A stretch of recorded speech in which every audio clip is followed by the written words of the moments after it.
السلام عليكم ورحمة الله تعالى وبركاته والسلام يا ميل والبود يقدر ونسان يسوي البود إمغلسان وحن مقال كان دونيا إن أنكسو جدبيو حجها لحريرة لعادة معلمين للصور في سيدا وين لوجه هذا الحياة ضلك أمريكا سيدا سنتين وحضلك أمريكا كمحكمة الصوت هاي وغيران أفرطن يدور قف أو صومالية إسلام مركزنا لو إيدي إن دعين أما أي بوبين lacag lagu qiyaasay 250 milyan oo lacagta Mareykanka ah waa dhacdo waxay noqotay runtii yaab gelisay dalka Mareykanka iyo shacabka degan isla markaasna si weyn ay u hadalhayaan warbaahinta dalka Mareykanka waxaan doonayaa dhacdaasi aan soo koobo iyo qaabka ay u dhacday si aan marka arinta u sameeyo waxaynu ka jawaabaynaa ugu yaraan ilaa 5 su'aalood oo muhiim ah oo qofkii doonaya inuu wax ka fahmo arintani uu runtii wax ku fahmi doono haddaan ku bilaabo maxaa lagu haystaa dadkan afartan iyo dhowrka ah ee Soomaalida u badan ee la soo taagay maxkamadda ku taala gobolkaasi Minnesota runtii waxa dadkan lagu haystaa Soomaalida ah waxay musuqmaasuqeen mashruuc ay dawladda Mareykanka ay doonaysay inay ku siiso raashin dhalinta ama dadka yar-yarka ah ee reer Mareykan ee da'doodu u dhaxayso 7 sano ilaa iyo 17 sano waxaan mashruucan la bilaabay xilligii pandemiga 2020 sidaa daraadeed marka waxa Soomaalida loo haysto inteeda ugu badan waa inay musuqmaasuqeen mashruuc markaasi loogu magacdaray Feeding Our Future program la yiraahdo oo dadka markaasi yar-yarka ah ay iskuuleeda iyo dhalinyarada soo kacaysa marka raashin lagu siinayay iyo cunno ay markaasi Soomaalidan farada badan ay musuqmaasuqeen baaritaan ay iska kaashanayeen FBI-da IRS-ta iyo US Post ayaa lagu ogaaday inay Soomaalidan u dhaceen lacag lagu qiyaasay 250 milyan oo lacagta dollarka Mareykanka wuxuu baaritaankaani socday ilaa iyo January sanadkan aynu ku jirno ilaa iyo 2020 goortii ay waxaasi bilowdeen waxaa la qiyaasay oo ay FBI-du sheegtay in baaritaankaani iyo inta uu socday iyo inta wax la boobayay markaasi markii la isku duubo ama la isku daro ay wax 3 sano camal ah ay noqonayso lacagtaani ayaa Soomaalida intooda badan waxay ku iibsadeen guryo baabuur iyo dahab ay sidoo kale dalalka dibadda sida Turki iyo Kenya ay uga iibsadeen guryo sida ay cadaysay FBI-du waa maxay cadaynta lagu hayo Soomaalida oo maxkamadda lagu soo hortaagay oo cadaynaya marka inay waxaani ay boobeen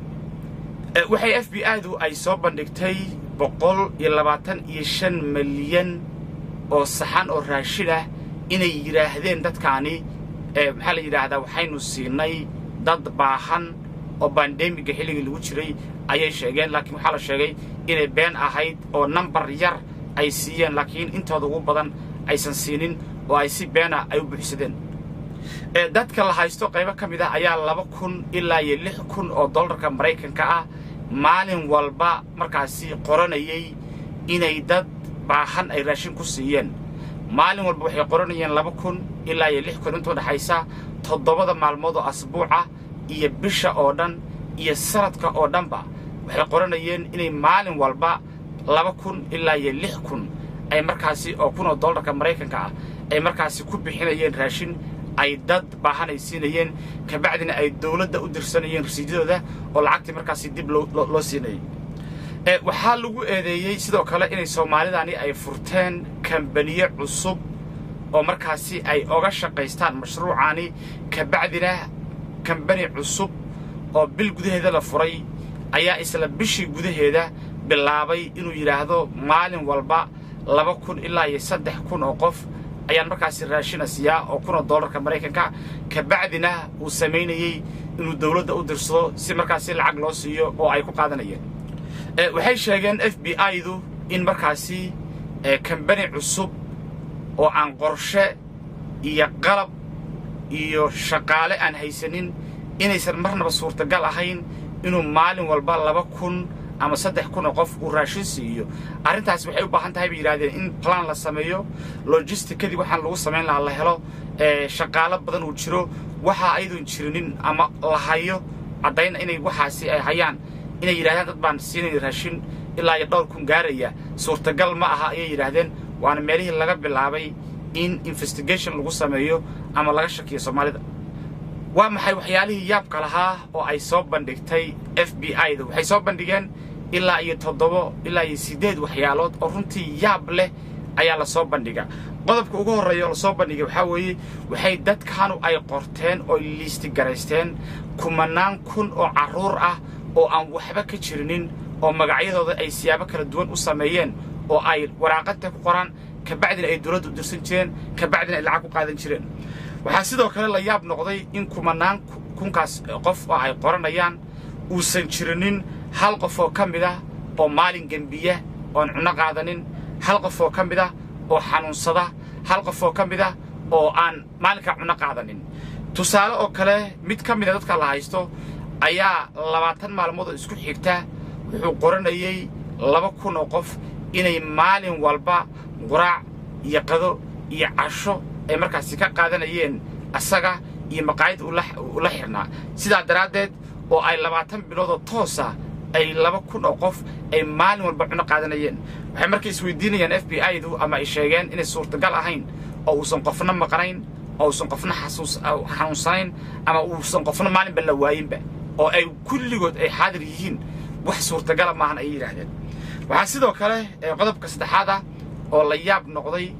dadka ay liisti gareeyeen oo dhowrka kun oo qof ah dad kamid ah ayaa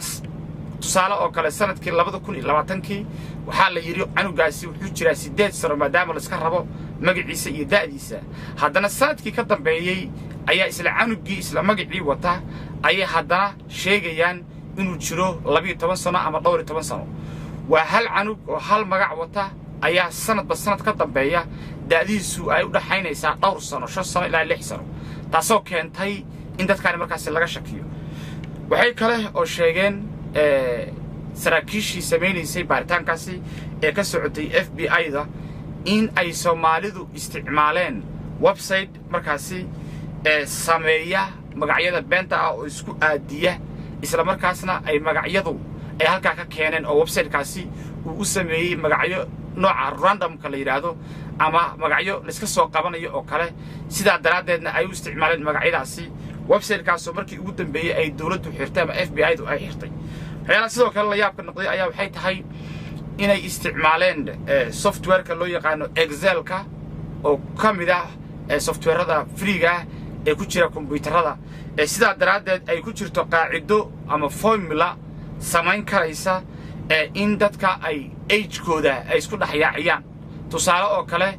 wuxuu Excel ku suubiyaa in markaasi qofkii sanadkii hore 6 sano jiray inuu sanadkani uu 9 sano ka dhigi karo haddii aad qaacidada isticmaasho markaasna ay Soomaalidu isticmaaleen software-kaas raqiiska ah Soomaalidu marka waxay noqdeen dad si fudud loo soo qabto beenta ay sheegayaan magacyadu ay been yihiin qaabka isugu aadiyeen la gartay website-yada u sameeyay magacyadan la soo qabtay iyo arrimo kale oo la mid ah waxa sidoo kale runtii la yaab noqotay in iskuul kamid ah iskuulada ku yaala Minneapolis inay yiraahdeen 2,000 oo qof ayaan barday ama maalin walba aynu cunno siin jirnaa oo ay magacyo soo gudbiyeen 2,000 oo qof ah iskuulkii markii la tagay 2,000 oo qof 30 iyo dhowr qof ayaa laga soo helay intii kala been bay noqdeen 2,000 oo qof ayaa 30 iyo dhowr qof laga soo helay intii kalena been bay noqdeen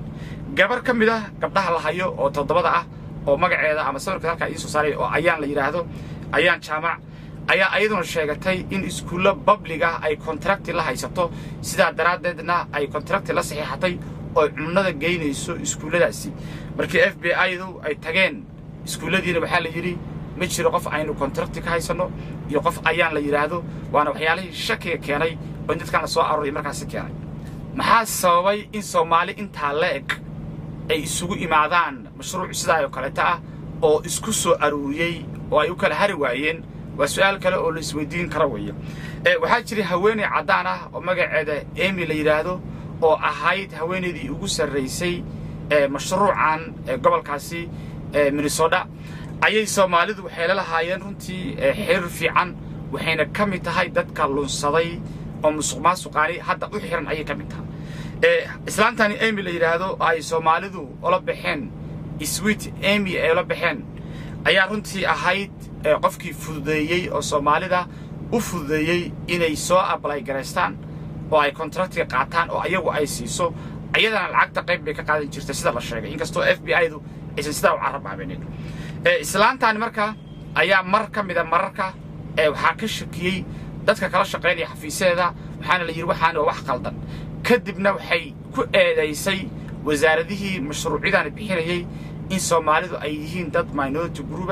oo markaasi discrimination aan midabta kor lagu sameeyo sidaa daraadeedna aan loo ogolay in mashruucan ka faa'iideystaan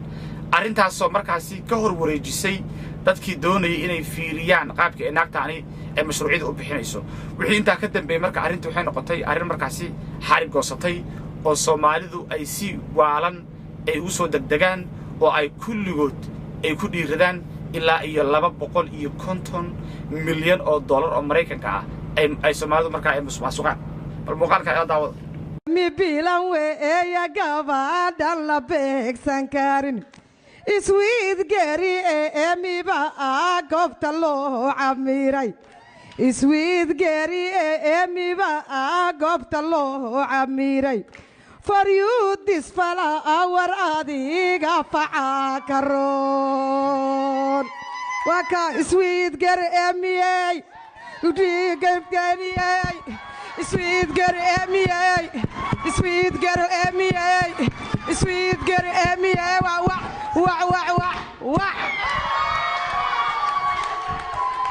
sweet girl, the sweet girl for our can, sweet girl, ada ubaxan iska leh ada dalkan iska leh iyo waxaaba igu buramburaya ma wixii dalka Soomaaliya lagu soo burburiyay anaga meel iska leh ayaa la leeyahay sweet girl MA ada dalkan iska leh ada ubaxan iska leh ada dalkan ka taliya iyo waxaas ay u sheegayaan laakiin maanta inta way xirantahay America ma dalkan nagiyo kale finally maxaa laga fili karayaa dadkaani hadda 7 qof oo sawirkooda halka aad ka arkaysaan ayaa la soo saaray maxkamadda oo hadda kiiskooda la furay laakiin waxay sheegeen FBI-du in intaan ka badan markaasi ay jiraan oo qorshayaashani ku lug lahaa oo lagu daba taagan yahay isla markaasna mustaqbalka dhow kulligooda soo qaban doono dadkan 40 dhowrka ah waxay yiraahdeen waa bilowga kooxda ugu horeysa laakiin intaan ka badan ayaynu markaasi aynu soo qaban doonaa waxay FBI-du hadda ay sheegtay in gacanta lagu hayo ilaa 50 milyan oo dollarka Mareykanka ah lacagtaasoo runtii isugu jirta ilaa 60 account oo dadkaasi ay lahaayeen oo markaasi la qabtay 45 waxa loo yaqaano parcels oo ayadana la qabtay 14 baabuur ah ayaguna oo la qabtay dahab iyo waxyaalo kale oo markaas ayaguna gacanta lagu dhigay waxa markii la isku dardaro ay waxay isku noqonayaan ilaa 50 milyan oo dollarka Mareykanka marka ilaa 200 oo kale ayaa sii dhiman waxay kaloo sheegeen FBI-du in guryaha laga gatay Turkiga iyo dalka loo yaqaano Kenya inay ka daba tagi doonaan ay soo qaban doonaan ayaguna maadaama ay dawladda awood ay tahay oo ay uga daba tagi karaan meelahaasi ayagana way soo qaban doonaan maadaama magacyadooda la hayo meel walba ay guri ka iibsadeen oo caalamka ah oo dawladda ka jirto way ka daba tagi doonaan wayna soo qaban doonaan marka runtii waa kiis aad u qoto dheer waxaa la aaminsan yahay inuu Soomaalida u saameyn doono waxa kale oo la filayaa in maalmaha soo socda ay FBI-du ay keeni doonaan dad intaan ka badan oo Soomaali ah oo kiiskan loo haysto intaas ayaan kusoo koobaya barnaamijkan wixii intaa ka dambe oo kusoo kordha kiiskan dib baan idinkaga soo sheegi doonaa walaalkii Xuseen Jaamac idinka tagaysaayo wassalaamu calaykum waraxmatullaahi tacaala wabarakaatuh